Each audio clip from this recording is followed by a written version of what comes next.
Hello, you are listening to the Divorce University online podcast with your hosts, Thomas and Tammy Ferreira. Hi, I'm Tammy. And this is Thomas.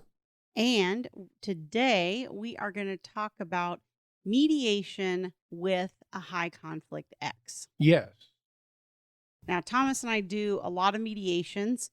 Many times it involves a high conflict personality.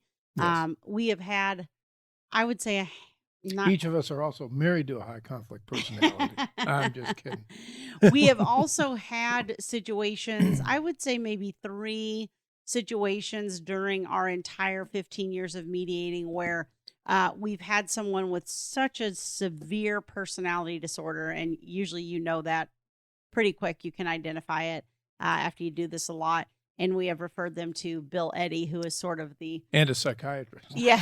Well, Bill Eddy is a psychiatrist and an attorney. But anyway, if you don't know He's a psychologist. Psychologist. Yeah, that's what I mean. I'm sorry, not psychiatrist. If you don't know who Bill Eddy is, you should really check out his books. He's here in San Diego where we are. He's sort of the godfather of high conflict personality mediations. And so... but Thomas and I do a lot of these. There's things that work. There's things that don't.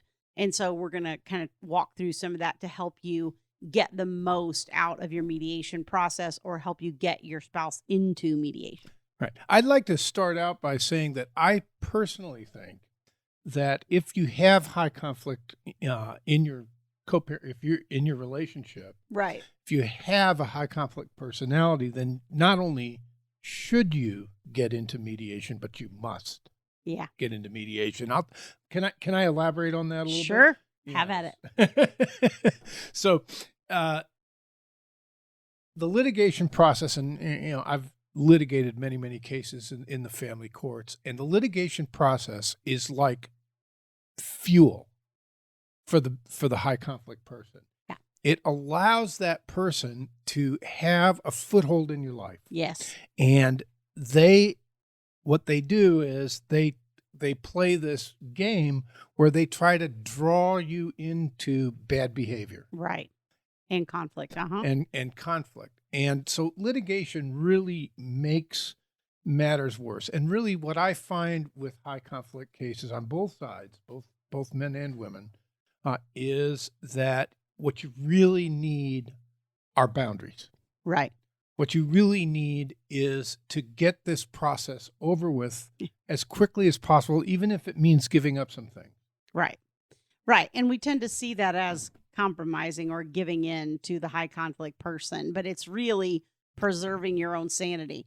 I always tell people when you go through this, you can't go through this with the view of, kind of what am I getting or am I getting enough? Mm-hmm. You have to, you want to get your fair share. I'm not saying that, but I think some people get really dug in about being compromising because they feel like compromising is giving in to the high conflict person. But where you really get your power is from being able to not have that relationship anymore and disengage from it. Right. I've seen that in a lot of cases, and I've seen that with your gals too a little bit, is that they think that any kind of compromise is giving in. So they're constantly having to stake out a position. Right. Like there's this one case that I handled, and the woman in this case, they were living in separate rooms before the separation. They were living in separate rooms, but she would come in to the bathroom that the husband was using to get ready for work. And what she was doing was staking out her position. And her message was, you can't make me leave. Right. You can't make me do anything. Right. I have the power here. You can't make me. Right. Right. And it's weird because it's like, it's 2 different kinds of power. It's sort of like the difference between, I don't know, like a battle to the death versus living over here in a garden in your peace and zen. Are you saying living in the garden in peace and zen isn't powerful? I would say that's when you're in your most powerful state. Right. But if you're over here fighting to the death, you're pouring all of your energy, all of your resources, all of your time, all of your thoughts into that battle. And while that's power in one sense, it's not self-empowerment. Right. It's the power that Vladimir Putin has when he throws human waves of against embattled positions, like dug in positions, and they just send wave after wave. So really, they're hurting themselves. Right. Right. And let me just say at the very top, because I have this come up sometimes, of like, if you're in an abusive relationship, you need to get out. Like, if somebody is verbally, emotionally, and physically abusive to you, your number one priority is to get out. Now, by saying that, a lot of times people interpret that as meaning sacrifice whatever you have to get out. No, that's not what I'm suggesting. Well, I know. Right. And that's not what we're saying at all. We're saying that you do need boundaries, and you do, need to advocate for yourself. But there are ways of doing that don't involve engaging in World War III. Right. So what mediation gives you is it gives you a relatively speedy process. Right. So we go through sessions of mediation that can take place over a period of maybe 6 weeks. Right. And we get the judgment done so there's no more court battle. Right. And you do this. The second thing that mediation really brings to the table is that you have professional conversation facilitators handling this. So the thing is, Tammy has her eye out for Mr. Narcissist, and I have my eye out for them too. We have their eye out, our eye. And Mrs. Narcissist. And Mrs. Narcissist, and Yeah, Mrs. Hysterical, borderline, whatever it is. Two-way street, right. Right. And we know what to do when that happens. Right. You can see, because it usually starts with a snarky comment. Right. Right. Or somebody like talking over the other person, and different kind of bullying tactics like that. Right. And what I do is I call timeout. Yeah. And usually the first few times I say timeout, the people keep talking. Yeah. And then I have to yell timeout. That's what I usually don't know. It's like, but most of the time, there are things that a mediator can do to keep control of that situation. And one of the things Thomas and I do sometimes is we'll separate the parties. Right. So if we're physically with the parties, we'll go into separate rooms. One of us will take each of one. And if we're on Zoom or something, which is even better, because then we're both in one room with one person, and then we go over and we're in the other room with the other person. And sometimes when emotions are high, you need to do that, because it's hard to have a discussion about how you feel and the things you're concerned about in the presence of the other person without upsetting them. Right. And another thing that separate meetings does is it's different. There's a different sales pitch to the high conflict person. There's a different sales pitch to the narcissist than to the codependent. Right. The person that's in that relationship. Right. Right. So one of the things that we get asked a lot is, I have people make two comments usually. It's either, we have too many disagreements, mediation won't work. Right. Or we agree on everything, we don't need mediation. That's kind of the two sides of the coin that we hear. Yeah.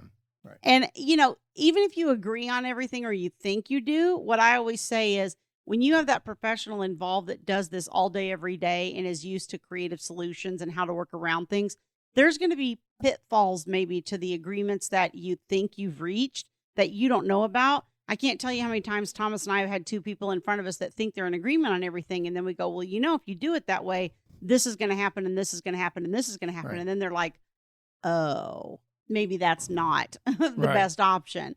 And then if you don't, they don't understand the tax consequences or something. Right. Yeah. There's some hidden thing.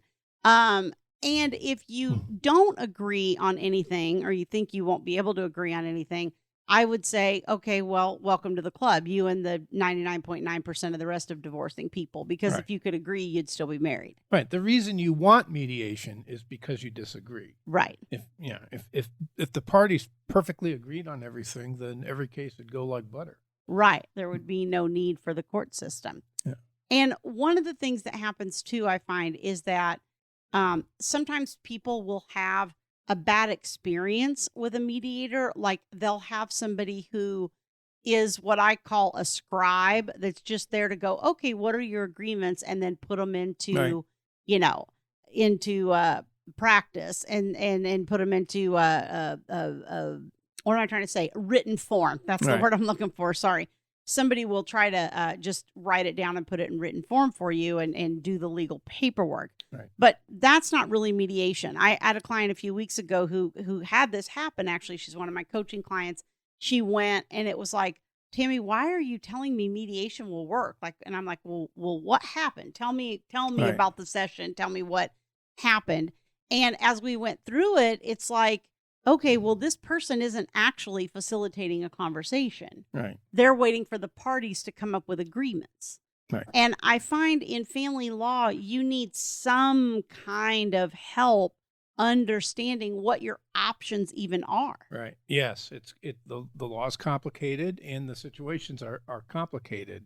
And the business discussion is kind of ruled over by this pall of emotional angst that divorcing people have. And you see it in every case, pretty much every case. Yeah, just about every case. And I sometimes will have people that will say, well, can you and Thomas mediate for us? And it's like, well, if you're in California, sure. But if you're in another state, no, not really. That's hard to do without a local expert. We would have to have a local expert involved on some level because we don't know the laws in every state. And you need that kind of guidance. So I'm usually with coaching clients helping them resource a local, which a coaching client would have a conflict anyway, but that's a whole nother discussion. But anyway, I'm a lot of times trying to help people resource a local mediator, somebody that qualifies that I think is going to be good at facilitating that decision.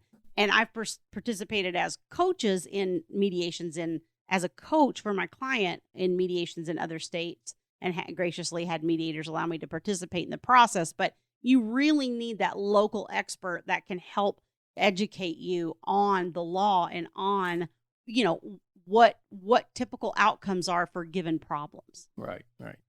So let's address the other side of that coin, which is the person that says this can't work because my wife or my husband is a high conflict person. They won't agree to anything. My thought on that is that they're not going to agree. They're not going to agree if you go to litigation either. Right. You're just going to be fighting the whole time. Right. It's going to be a fight. It's going to be a court battle. And even if you go to trial, after the trial, they're going to keep fighting you. They're going to keep finding ways to reopen the case. Especially if they feel like they lost. Right. So the best thing to do is to get them in front of a good mediator. And like I said before, the sales pitch is different.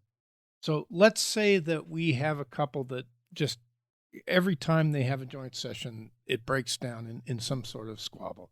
So we separate the parties. Right. So when it comes to the narcissist or the high conflict person, my emphasis is a lot different on how I sell. I got this deal. What I do is I take the other person's proposal and I try to sell it to the first person, if that makes sense. Yeah, person A's proposal and sell it to person B. Mm-hmm. And what you have to think about is what does their interest really? What do they really want? Well, with the high conflict person, a lot of times what they want is a win. Yeah. So you have to show them how it's a win. Right. Not a win-win. Right. A win for them. Right. Yeah. And I find that discussion sometimes will go right off the rails as soon as you start trying to talk about mediation, because what happens is they'll try to draw you in on, well, I'll go to mediation, but I want the entire estate, so something like ludicrous. I want 100% custody, whatever it is.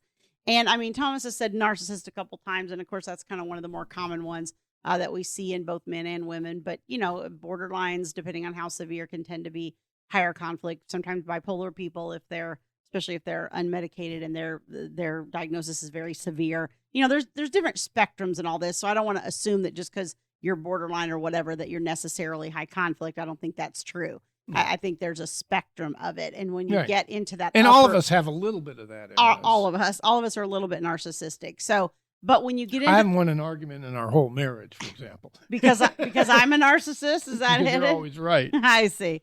So moving on. Yeah. So anyway, if you have somebody that's at the high end of that spectrum, that you're fighting with, and you're trying to get them into mediation, and they come up with something ridiculous like, well, I'll go if you give me 100% custody of the kids or something like that, then your job is not to argue with that. Your job is to say, look, I know that we're both concerned about the parenting schedule, and we're going to have to figure that out. And I think it's best if we get in front of an expert who can help us do that and give us some options that might work for us. Right. So you don't say, I agree with that, I don't agree with that. You don't argue with them. You work around that and say, and acknowledge the concern. Look, I know that's if their concern is money, look, I know that that's an area of concern for you. So let's see if we can get in mediation and work this out.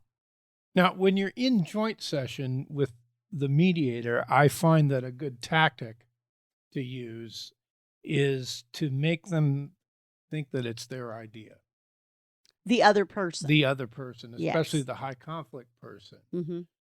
So you put something out on the table, and you give them something that they want, Mm-hmm.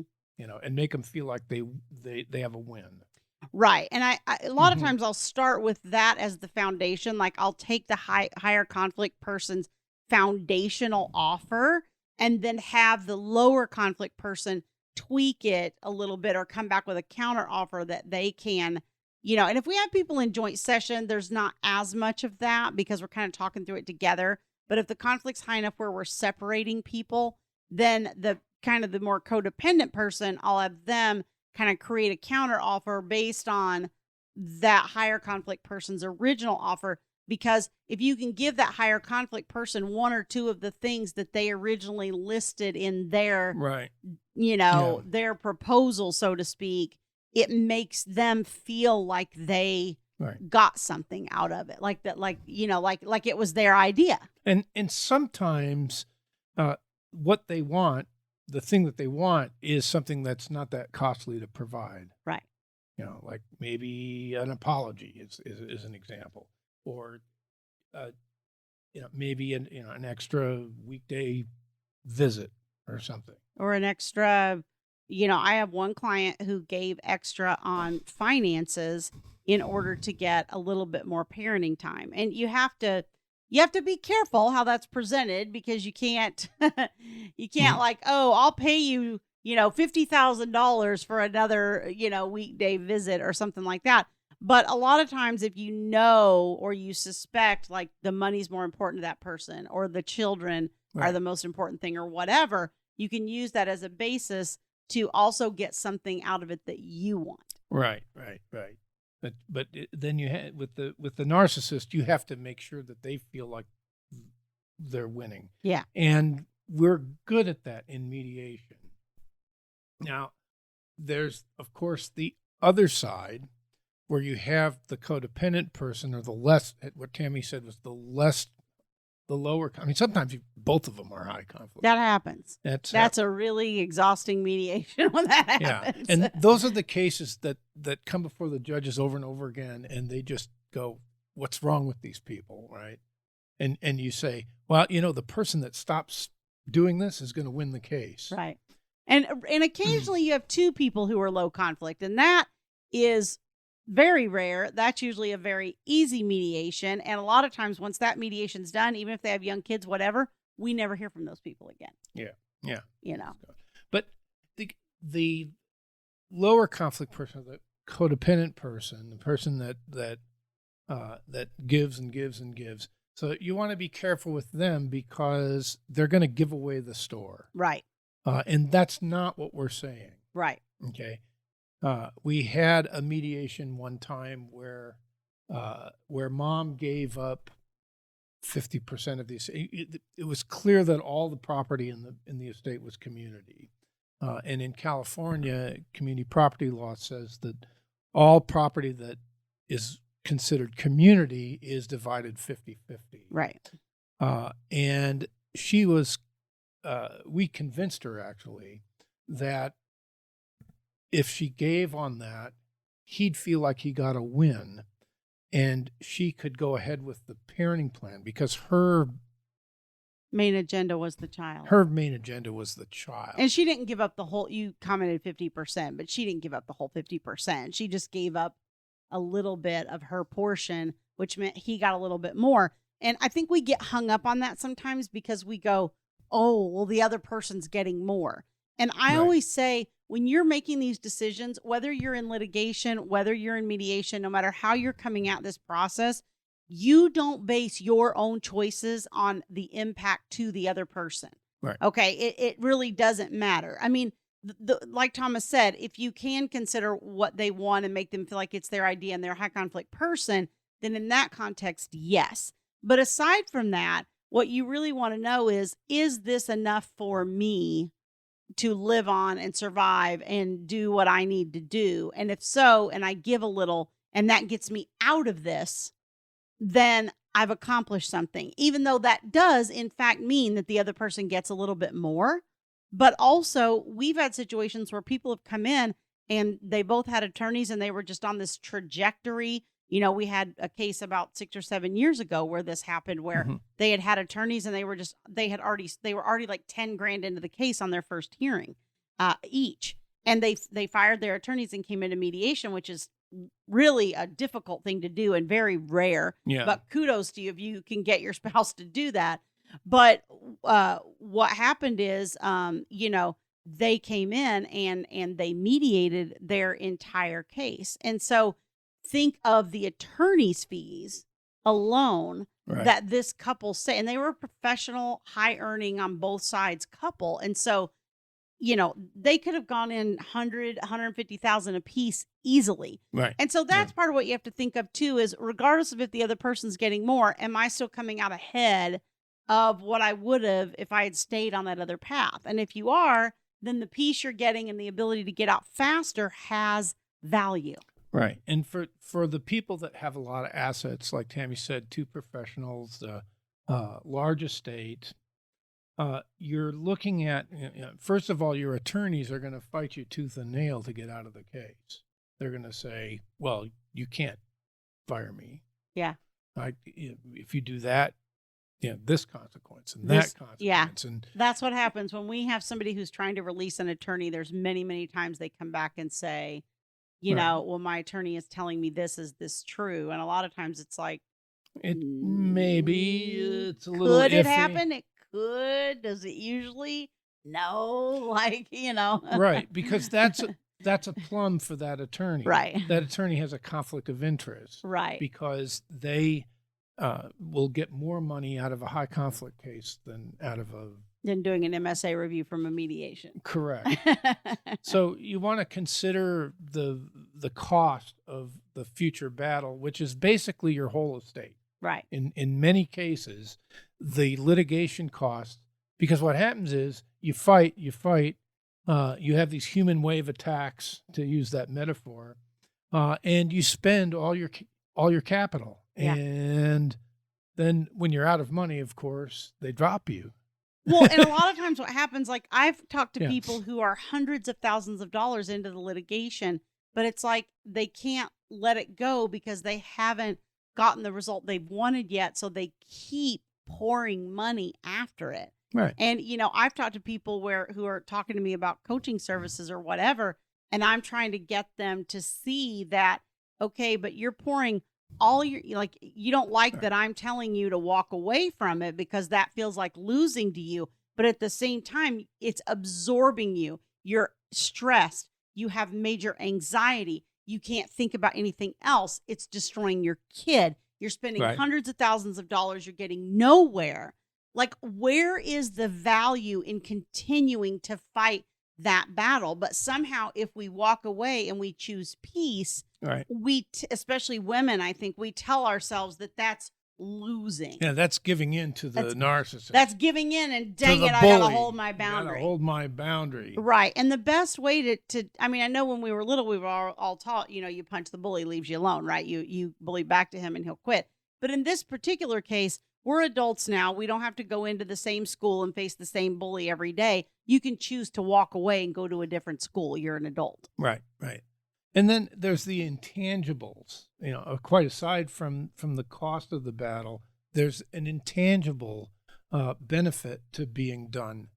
As long as your divorce case is continuing and the litigation is continuing, you're stuck. Yeah. Emotionally, you're stuck. It's hard to move on. Yeah. And moving on to me is the big ticket value. Right. If say you got only 30% of the community estate, but you could move on. Right. That's a win. Yeah.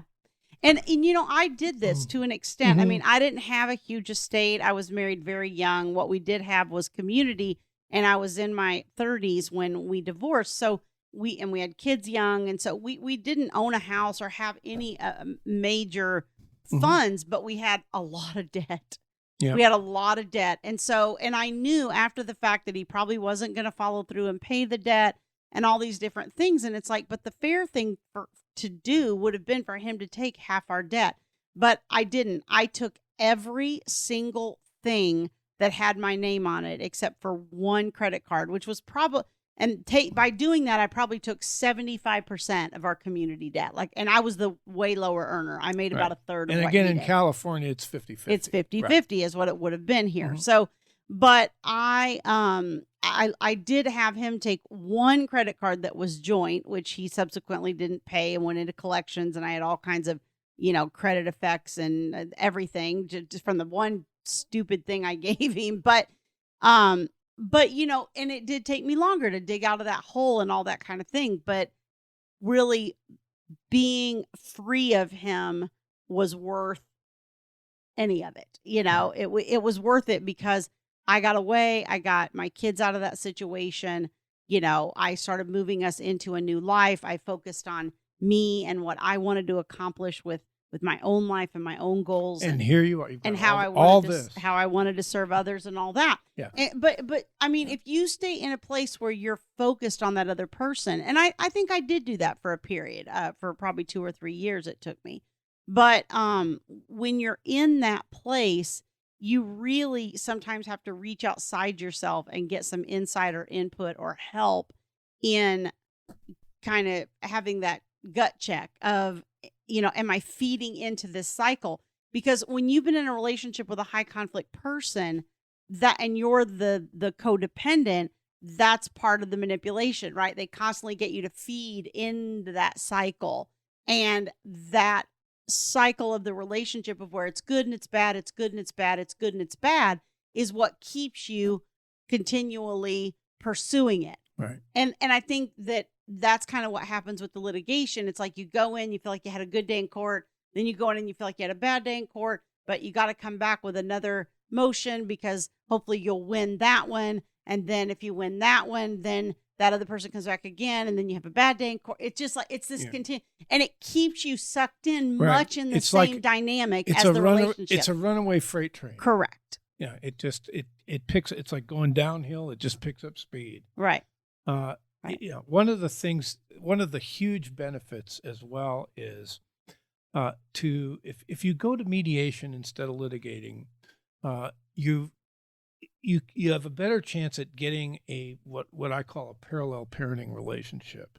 And that's huge because part of the problem with having kids with your ex is that the court expects a certain amount of cooperation. Right. And it doesn't help to just go for full custody. You have to be supportive of their parenting. But you want a parenting plan that has regular child transitions with minimal involvement from the parties. The less you have to communicate, especially face-to-face, the better. Right. So you want to set up this environment of very strong boundaries where there's no bleed into he knows what's going on in my world. I know what's going on in his world. Right. It's two different worlds. Right.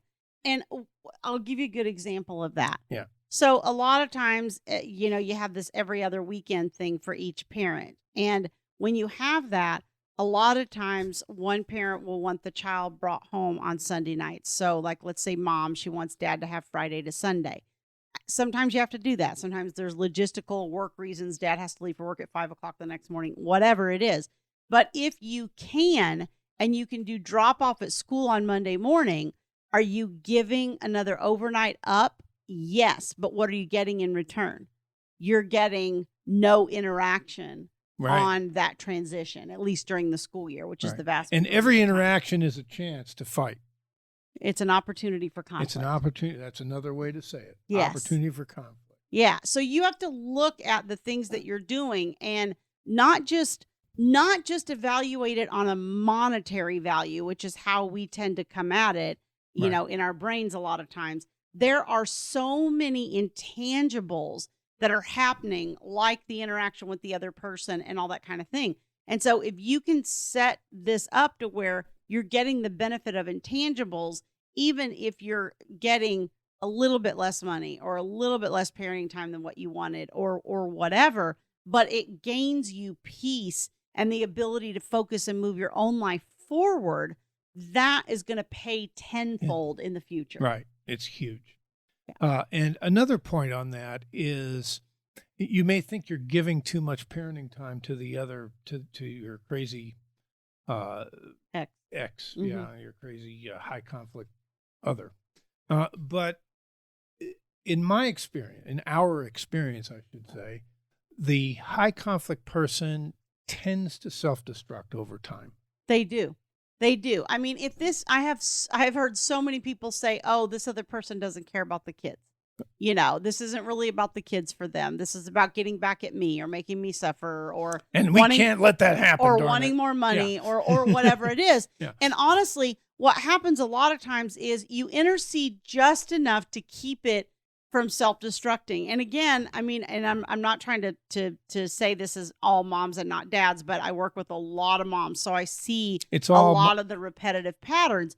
And for moms in particular, what happens is we are like trying to intercede just to protect the child.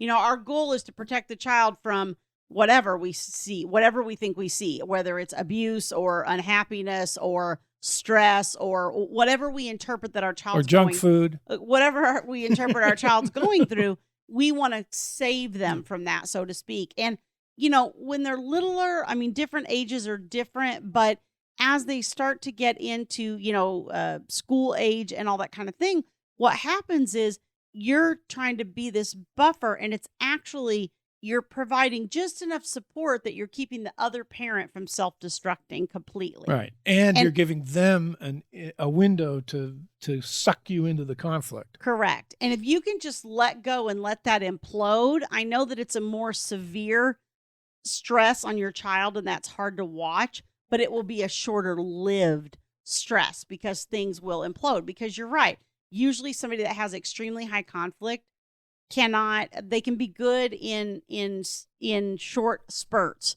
but they usually can't carry it out over time. And those high conflict personalities tend to be more self-focused, and so they're not as focused on the child.